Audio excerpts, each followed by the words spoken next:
Okay mga kababayan, dito naman po tayo magpabalita sa ating newscaster. Ito po kay David Blin. Si David Blin, alam niyo po na pinakamagaling na magikero sa buong mundo. Pinangalanan siyang David Blin dahil ang pinakamagandang Oscar Award ay nakuha niya.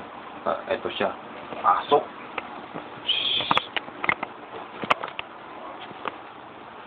Oops, nandito na lang po ako. Magmamagic ko sa inyo ng natural ability ko po. Ayan. Ang huli ko pong video ay po yung lumutang bago dong.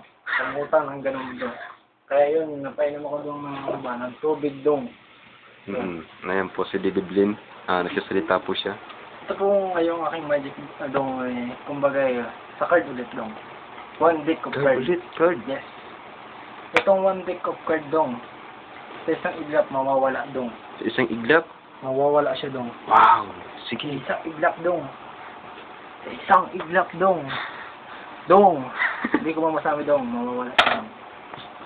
Ito dong. Sige po. Makikita po natin mga kapatid na wala daw ang magic card ng deck. Ipapost mo. Sige. Ito dong. Ayan. Saan mo handa ka na?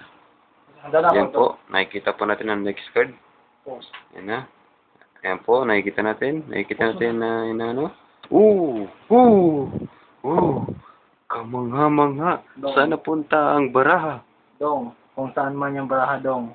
Nandun sa may-ari yun dong. Kasi ninakaw ko lang yun dong. Pasensya na dong.